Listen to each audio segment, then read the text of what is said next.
դասագիրքը, որը վտանգում է երեխայի ինքնությանը, կարող է դիտարկվել որպես պետական միջոցների վատնում, հա, որպես տնտեսական հանցագործություն։ Եվ այս հարցով պետք է նաև զբաղվի դատախազությունը, ազգային անվտանգությունը։ Ես վերցրել եմ այս ամբողջովին իմ ուսերի վրա, մի հատ էլ ինձ պետք է, որպեսզի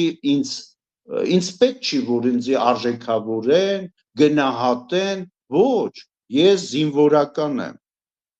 Իսկ զինվորականը ուզում է իր մարտական խնդիրը կատարի, ես կատարելու եմ այդ խնդիրը։ Փոխարենը ձեզնից պահանջում եմ աջակցում, մասնավորապես նշեմ, փորձագիտական ընկերություններ, եթե կան, որոնք կարող են օգնել, ունեն բալիկներ մասնավորապես, համապատասխան մասնագետներ, դասագրքերի գիտական համապատասխանության մասով վերաբերվող եզրակացություն տալու հոակներ կա, պուակներ կա, ՀԿ-ներ կան, խնդրեմ եկեք համագործակցենք, մի մտածեք, որ այս պահին չդիմադրելով կամ հաճոյանալով այսօրվա վարչակազմին, դուք ինչ-որ պլյուսեր կարող եք ստանալ, բոնուսներ կարող եք ստանալ եւ հետագայում ձեզ ինչ-որ պրոյեկտներ կտան։ Ոչ, համառորեն դուք կարող եք ձեր տեղը շեշտել որպես մասնագետներ եւ ամենակարևորը ձեր երեխայի, ձեր պետության, ձեր պետականության համար հենք հանդիսանալ, իսկ ինձ համար դա հպարտություն է, երբ որ մարդը կարող է լուծի խնդիր, մասնավորապես ես լուծելու եմ այս խնդիրը ձեր օգնությամբ, թե առանց ձեզ, խնդրում եմ ուղղակի հանրայնացնել, ընդ որում հանրային ազդարար էջը բացվել է իմ կանալը, որտեղ կան որոշակի դրվագներ, որտեղ այն ինչ որ ես ասեցի, կան ավելի կոնկրետ հարցազրույցներ իմ մասով, բաժանորդագրվեք հանրային ազդարար ալիքին եւ կիմանաք ավելի մանրամասները նաեւ դատական process-ների մասով եւ հայտնեմ, որ հաջորդ դատը լինելու է ապրիլի 2-ին եւ ապրիլի 30-ին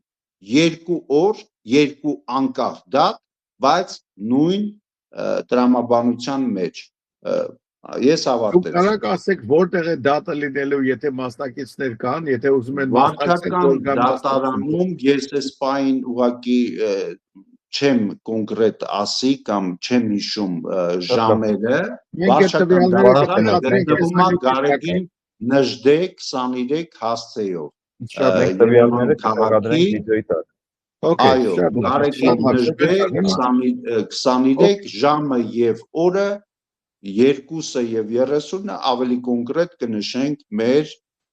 YouTube-յան էջում կամ այս հաղորդաշարի մեջ կտեղադրենք, նաեւ կտեղադրենք այն հղումները, որով կարող են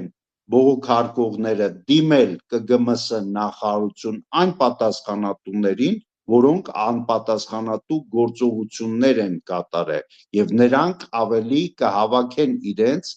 կզգան, որ սա բոլորի ուշադրության կենտրոնում է։ Շնորհակալություն։ Լավ, հիմա խնդրում եմ գից քաշեք, Ռաֆայել ջան, ասելիք ունես։ Հա, ես ուզում եի շնորհակալություն հայտնել բոլոր մասնակիցներին, մեր ոնց որ ոգեշնչող կազմակերպիչ նաև պարոն Պետրոսին։ Ես էլ շնորհակալություն եմ հայտնում, պարոն Պետրոս։ Ես շնորհակալ եմ։ Ու բոլորի տվյալները կապնվելու համար կտրամադրենք վիդեոյի տակ, որ եթե անհրաժեշտություն լինի ինչ-ինչ հարցերով դիմել, մեր հարգելի պարոն Սեմյոնին ԿԳՄՍ-ի կրթական ոլորտի հետ կապված հարցերով իրավական տեսանկյունից նրանց վերլուծելու, թե մեր հարգելի Արմինեին հոգեբանական նաև ուսուցիչների իրավունքների պաշտպանության գծով հասարակական կազմակերպություն ունի այդ գծով եթե ցանկություն եք դիմելու կամ նաև հոգեբանական հարցերով ինչ որ կամ փորձագիտական կամ երեխայի հետ կապված առնչվող հարցերով կարող եք դիմել, մենք բոլոր տվյալները կտրամադրենք, որ հնարավորություն լինի դուք կապնվեք, բոլոր շնորհակալություն։ Մի ավելացում, եթե ասեմ որպես անոնց մեր հաջորդ հաղորդումը զմրուղ ծրագրում պարոն Պետրոսի հետ լինելու է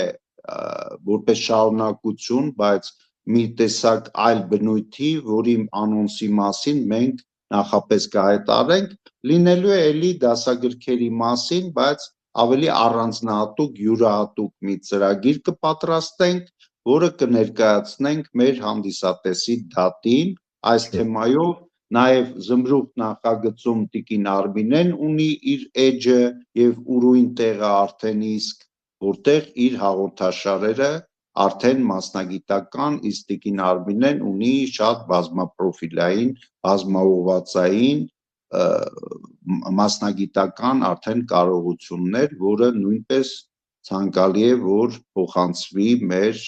հանդիսատեսին եւ մեր սերունդներին։ Շնորհակալություն։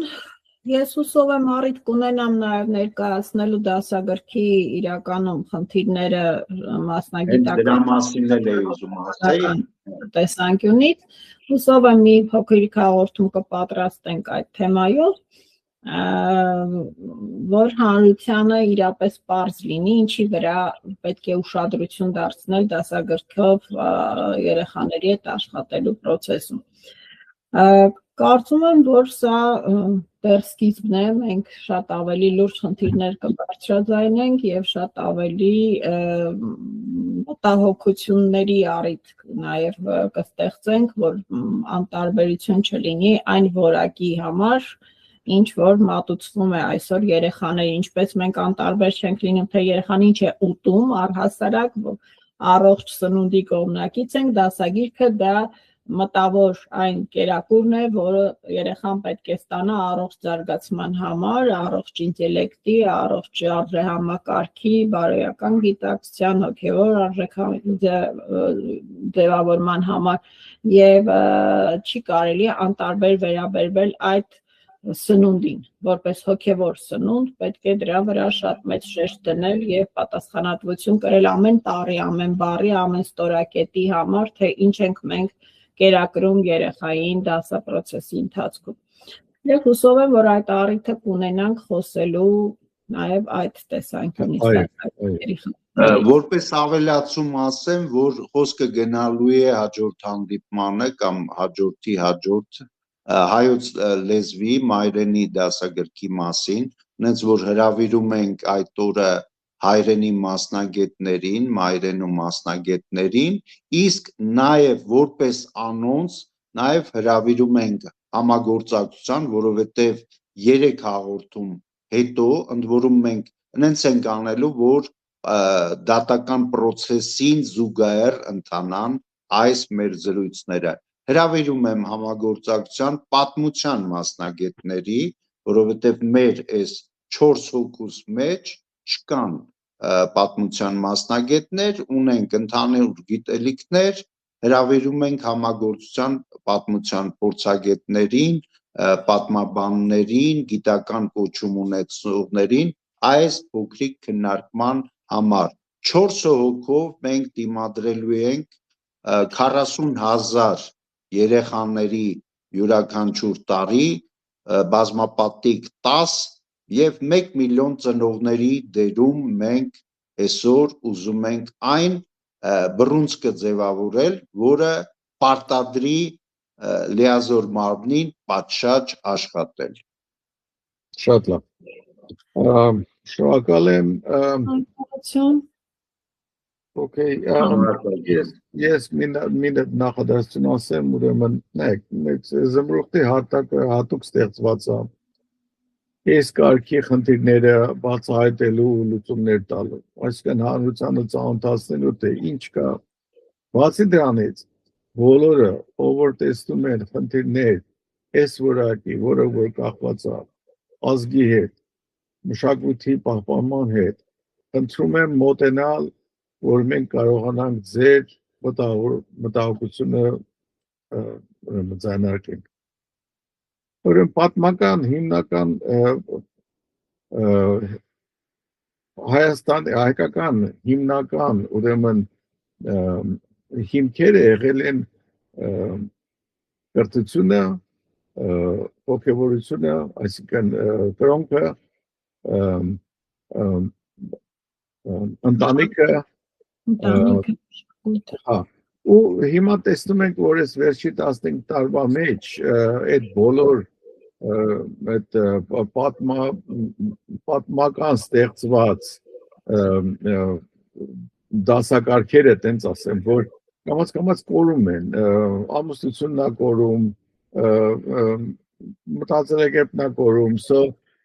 ես հրավիրում եմ բոլորին, ով որ մեզ լսում է, այս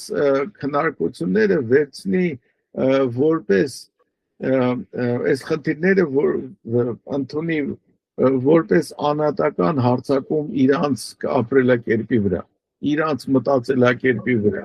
իրանց գոյությունը պահպանելու վրա։ Մանավանդ վերաբերում է այն հայերին, որ ապրում են պետությունից դուրս։ Բոլորն էլ ինչքան որ ներսը խնդիրներ ունենք, այդքան էլ դուրսը խնդիրներ ունենք, բայց մեր միակ լուծումը մեր ինքնացիան պահպանումն է, ու դա կարող անենք մենակ լեզվի մշակույթի տեսքով։ Ես ուզում եմ բոլորին շատ խորը ուրեմն շնորհակալություններ հայտնեմ բոլորին մասնակցելու համար, մեզ լսողներին էլ խնդրում եմ մոտեցեք, արտահայտեք, ուրեմն մենք կտանք email-ները համապատասխան մարդկանց, խնդրում եմ բարձրաձայնեք ձեր մտահոգությունը, ձեր ուրեմն աջակցությունը Սիմոն Բաբայանի շատ դժվար մեծ նախաձեռնության համար, որ ինքն էլ իմանա, որ ինքը մենակ չի, որ մեզ նայում են 100,000-ից ավելի մարդիկ են նայում, մոտավորապես 60-70 պետություններից։ Նրանք, որ ապրում են Հայաստանից դուրս չի նշանակում իրանք չեն մտահոգված։ Իրան էլ երեխաներ ունեն, իրանք էլ են ուզում մշակույթը պահպանվի, Էդի հաշվի առնելով խնդրում եմ մի քիչ ավելի ակտիվ լինեք, որովհետև էսի շատ կարևոր նշանակություն ունի թե մեծերի, թե փոքրերի համար։ Նորից շնորհակալություն եմ հայտնում բոլորին, շատ շնորհակալ եմ։ Ստեսություն բոլորին։